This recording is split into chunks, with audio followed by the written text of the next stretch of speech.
ఉగాది పండుగకు వేప పువ్వు కొరత ఏర్పడింది. చెట్లు ఎండిపోయి పూత లేకపోవడంతో ఉగాది పచ్చడికి వేప పువ్వు కోసం వేటాడాల్సిన పరిస్థితి నెలకొంది.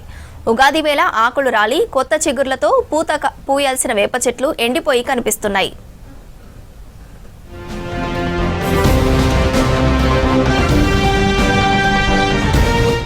ఔషధ గుణాలున్న వేప చెట్టు ఉగాది పండగకు పచ్చగా తెల్లని పువ్వులతో నిండుగా కనిపించేది. ఇప్పుడు ఉగాది పండగ వచ్చింది, కానీ చిగురు లేదు, పూత లేదు. చెట్లు మోడుబారి కనిపిస్తున్నాయి. ఉమ్మడి వరంగల్ జిల్లాలోని జనగామ, హనుమకొండ, ములుగు, జయశంకర్ భూపాల్పల్లి, మహబూబాబాద్, వరంగల్లో ఏ మూలకు చూసినా వేప చెట్ల ఆకులు రంగుమారి కనిపిస్తున్నాయి. ఆ చెట్లను చూసిన జనం, రైతులు, పర్యావరణవేత్తలు ఆందోళన చెందుతున్నారు. పోమోప్సిన్ అజాడిరక్టే అనే వింత వ్యాధితో చెట్లు, వృక్షాలు మోడుబారుతున్నాయని పరిశోధకులు అభిప్రాయపడుతున్నారు. వేప చెట్లకు సంబంధించి ఆ కొమ్మ యొక్క చివర్లు ఎండిపోవడం అనేది జరుగుతుంది. సో ఈ యొక్క వేప చెట్టు యొక్క కొమ్మ చివర్లు ఎండిపోవడానికి ప్రధానమైన కారణం ఏంటంటే ఒక ఫంగల్ డిసీజ్ అది. సో దాని డిసీజ్ పేరు ఏంటంటే డైబ్యాక్ డిసీజ్ అంటారు దాన్ని. సో దాన్ని అగ్గి తెగులు అంటారు. సో ఈ అగ్గి తెగులు అనేది ఫోమాప్సిస్ అజాడిరక్టా అనేటువంటి ఒక ఫంగల్ అంటే శిలీంధ్రం వల్ల వస్తుంది వ్యాధి. సో దీనివల్ల ఏమవుతుందంటే వేప చెట్టు యొక్క కొమ్మల యొక్క చివర్లు ఎండిపోయి సో మనకు పూత అనేది రాకపోవడం. ఉగాది టైంలో ఆకులు రాలి కొత్త చిగుర్లు వేయడంతో పాటు పూత పూయాల్సిన వేప చెట్లు ఎండిపోయి కనిపిస్తున్నాయి. అయితే తెగుళ్ల నివారణకు వ్యవసాయ శాఖ అధికారులు, శాస్త్రవేత్తలు చర్యలు తీసుకోకపోవడంతో ఈ కొరత ఏర్పడిందని అంటున్నారు పరిశోధకులు. సో ఇప్పుడు ఇంకొక 2 డేస్లో మనకు ఉగాది పండుగ రాబోతున్నది.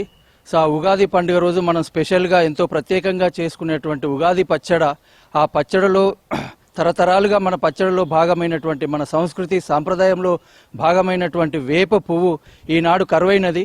మరి ఈ వేప పువ్వు దానికి సంబంధించి ఎందుకు ఆ వేప చెట్లు దానికి ఉన్నటువంటి ఆ కొసలు ఎందుకు ఎండిపోతున్నాయి, దానికి సంబంధించినటువంటి పువ్వు లేకపోవడం అనేది చాలా బాధాకరమైనటువంటి విషయం.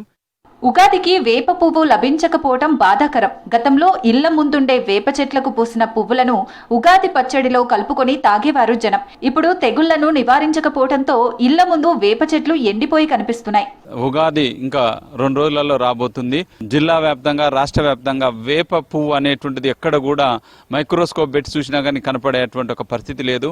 దీనికి వాతావరణంలో వచ్చినటువంటి మార్పులు కావచ్చు, లేదా వేప పువ్వుకు వచ్చినటువంటి ఒక తెగుళ్ళు కావచ్చు, మనం ఎంతో అట్టహాసంగా తెలుగు ప్రజల యొక్క అత్యంత ప్రధానమైనటువంటి ఒక తెలుగు ఉగాది సంవత్సరానికి సంబంధించినటువంటి చెట్రుషులలో వేప పువ్వు అనేటువంటిది ఒకటి. వేప పువ్వు పుయ్యలేదని నిరాశ చెందకుండా ఉన్నంతలోనే ఉగాదికి పచ్చడి చేసుకోవాలని భద్రకాళి అర్చకులు చెబుతున్నారు.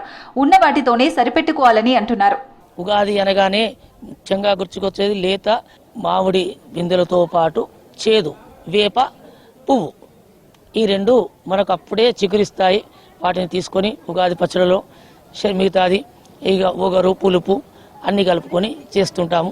ఈ సంవత్సరం చూస్తే కొంత మనకు ఒక సంవత్సరం నుంచి వేప చెట్లు అన్నీ కూడా